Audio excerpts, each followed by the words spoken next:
Hello friends, today we shall discuss about Haxer-Holin theory of factor and domains, and we may start with the background of the theory. And we all know that the theory was developed by the Swedish economist Haxer and Holin, and for his work on this theory, Holin was awarded with the Nobel Prize in Economics. And there are two opinions regarding the development of this theory. The first one is that it is a supplant of the theory of difference in cost, and the second one is it is a supplement or complement of the theory of difference in cost. Actually, this theory does not contradict comparative cost of international trade, rather it supports it. According to comparative cost theory, we all know that this theory supports the fact that international takes place because of difference in comparative cost, but it throws little light on the factors accounting for the difference in comparative cost. On the other hand, the modern theory of international trade reveals the causes, or we can say that it reveals the factors which are responsible for difference in the international trade. So according to the present theory, we can say that there is difference in factor and domains among different countries of the world. By factor and domain, we mean the amount of factors a country has. For example, certain countries are rich in one factor and others are rich in other factor. Some countries may have large supply of labor and others may have large supply of capital. And because of difference in factor and domains, there is difference in the prices of factors. And difference in the prices of factors depends on their relative scarcity or abundance. So, due to this difference in the prices of factors, there is difference in the cost of goods. So, we can say that the present theory states that the main cause of difference in comparative cost is the difference in factor and domain. So, international trade takes place because of the diversity in factor and domains and difference in prices among different nations. So, on the basis of the results of the present theory, we can say that each country will export that commodity in the production of which such factor is used whose supply is relatively abundant or price is relatively low or cheap. And on the other side, it will import that commodity in the production of which that factor is used whose supply is relatively scarce and price is relatively dear. So, according to this theory, we can say that conditions of supply alone determine the pattern of international trade. So, according to Haxer-Holin theory, we can say that pattern of international trade is determined on the basis of the difference in the factor abundance. Here we can see that difference in the prices of commodities takes place due to difference in the cost of the production of commodities, and this difference in the cost of production of the commodities takes place just because of the difference in the prices of factors, and this difference in the prices of factors depends on the difference in the factor abundance or among the different countries. Now we can discuss about different assumptions of Haxer-Holin theory. These may be called basic conditions which should be fulfilled to prove this theory a reality or a true. So the first assumption we can start with is 2 into 2 into 2 model. What does it mean? The present theory is assuming or taking the case of two countries. The present theory assumes that there are only two countries in the world, and these countries are producing only two commodities, and these two commodities are produced by employing only two factors, that are labor and capital. Here we can see that there are two countries, country A and country B, and these countries are using or having only two factors, that is capital and labor, and by using or employing these two factors, capital and labor, these countries are producing only two commodities, that are X and Y. It means they are producing only two commodities X and Y, and they are consuming only two commodities, that are X and Y. Friends, we have next assumption, that is all factors of production are homogeneous. We are talking about the productive capacity of the factor, that may be labor. It means all units of a particular factor, that may be labor, is same. There is no difference in their productive capacity. So here the law of constant returns to scale is applicable. Here we have a production function, that is Q is a function of labor and capital. It means that Q stands for output or a quantity of a particular commodity. So we can take the case of a particular commodity, that may be X commodity. Suppose we are producing X commodity by using two factors of production, that is labor and capital. So if we take the case of one commodity, one unit of a commodity, so one unit of a particular commodity, that is X commodity. So the production or the output of X commodity depends on labor and capital.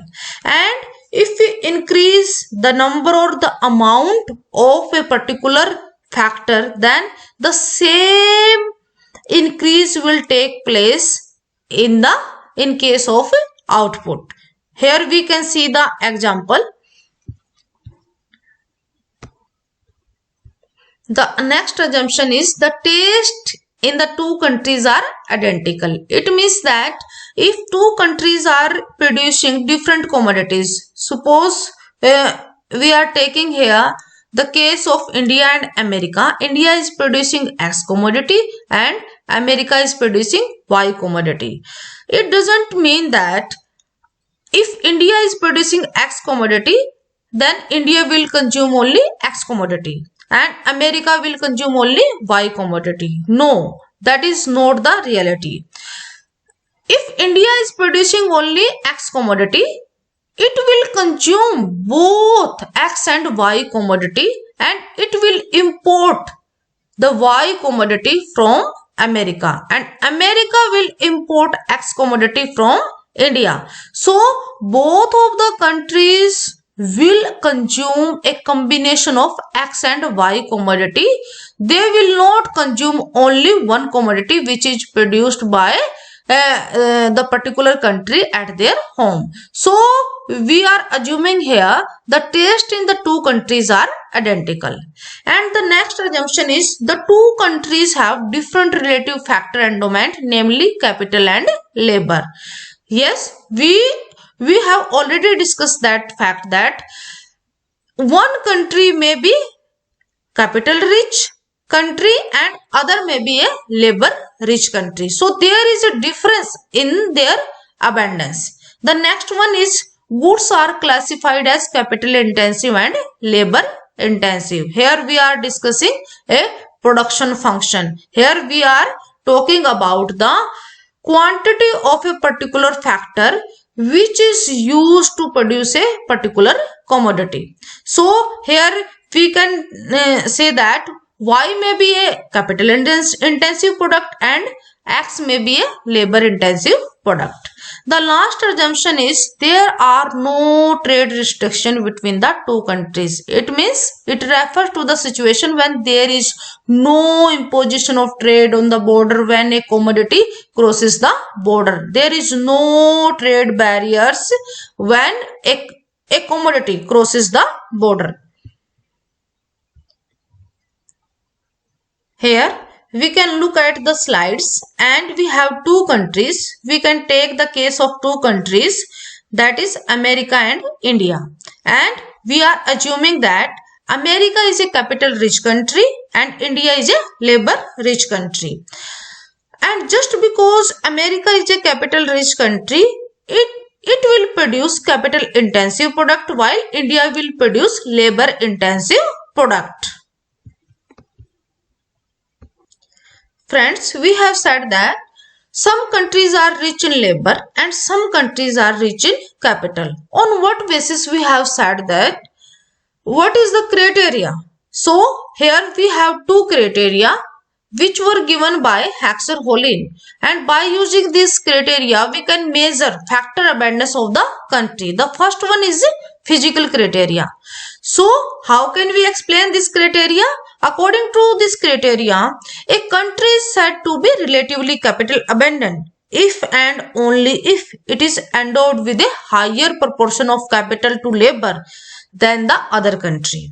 And we have other criteria that is called price criteria. According to this criteria, a country having capital relatively cheap and labor relatively costly is capital abundant, and vice versa, irrespective of the physical quantities.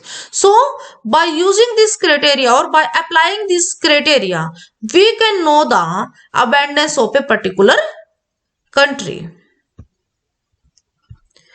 Friends, if we want to know the richness of a particular country, it may be India or America, we can apply both of the criteria, and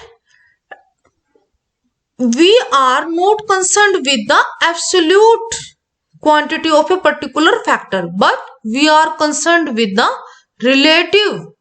We are concerned with the relative richness of a particular country in relation to a particular factor. Here we can use some ratios. First of all, we can discuss the case of India, or we can say that we are discussing here richness of India in capital and labor. How can we know?